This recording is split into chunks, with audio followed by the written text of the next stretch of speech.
Lord is good. And I've heard na before naglaylo ka, and the Lord has a great plan for you. Na dinala ka na dito sa church. Na thinking na malaki pala ang magagawa mo para sa kanya. Before, I believe na ang pagpunta mo dito ay kala mo lang attend ka lang. Then, the Lord slowly revealing to you kung ano talaga yung plan niya para sa iyo. And I believe you enjoy what you do, right? And katulad ng, very well.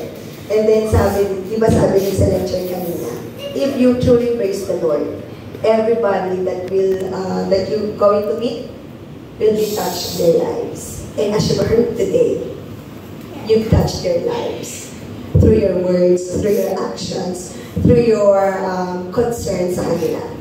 Kaya patuloy kang pagpalain ng Panginoon. Alam ko marami ka pang gagawin dito sa mundo para ipamalita sa buong mundo kung gaano kabuti kadakila ang Panginoon para sa iyo. Hindi man namin alam kung ano yung dulo, katulad ng sabi ni Kuya Jay, pero ang tanging alam namin na kasama ang Panginoon. Kasama mo ang buong BPC Family Bulacan.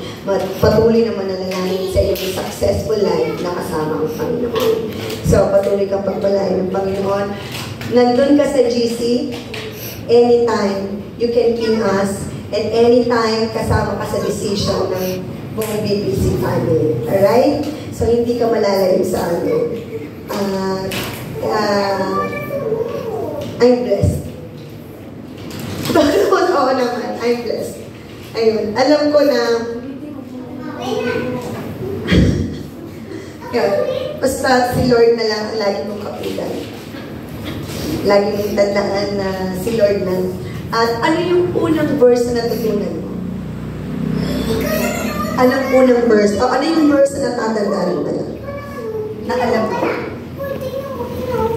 Ano yung unang verse na dapat natin alam bilang Kristiyano? Yung Matthew, yung Mark. Yung bago ka lang maging Christian. Ano yun? Nasa John. Ano yan? Kaya mo bang buksan sa Bible? May Bible ka ba? Pagkain mo na. Kung ayaw mo gamitin, italo mo. Sige. Say yan. Say yan. Maliit lang, ano ba yan? Hindi. Say yan. Italo mo yan kung ayaw mong gamitin. But bilang paalala sa'yo na itong maliit na to, lalaki to, basta magtiwala ka lang sa Panginoon. You're always welcome. Ano? O, basahin mo. Ano mo ba basahin? Hindi mo makabasara. Pwede ko pala siya.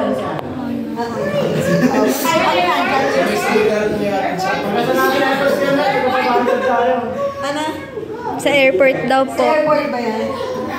Ano na highlight pa? Isasabihin lang na siya. John 3:16, sapagkat gayon na lamang ang pag-ibig ng Diyos sa sangkatauhan, kaya't ibinigay niya ang kanyang kaisa-isang anak upang ang sino mang sumasampalataya sa kanya ay hindi mapahamak, kundi magkaroon ng buhay na walang hanggan. Amen.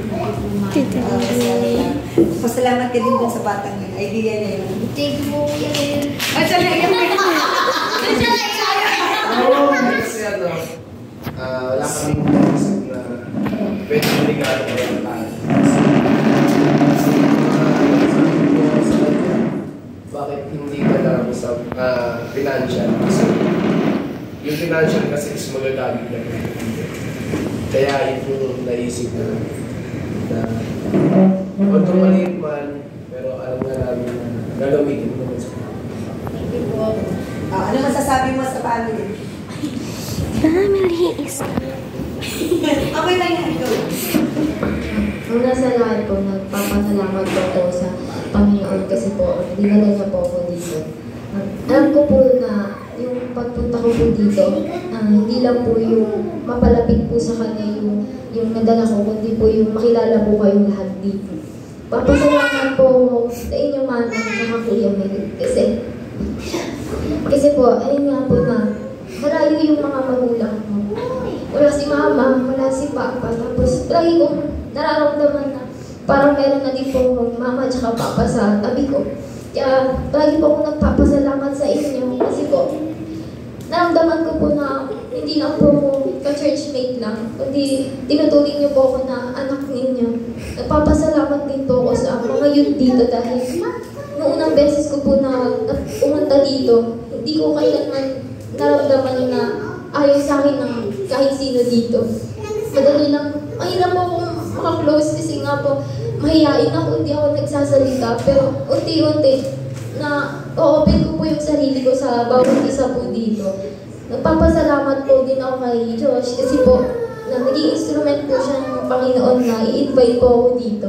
Kaya, Kuya Mel, sa lahat ng yun po dito, maraming salamat po. Nagpapasalamat din po ako.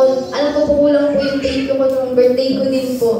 Nung gabi po na hindi po talaga ako makatulog kasi iniisip ko po na sobrang overwhelmed po ako dun sa pagmamahal na binigay niyo po sa akin. Sabi ko po yun yung first time na may magkumanta sa akin ng happy birthday, may magluto sa akin ng paborito ko sa birthday ko. Kaya sobrang blessed po ako sa bawat isang nandito po. Kaya thank you. Salamat Lord and thank you po sa lahat. Yan. Mahal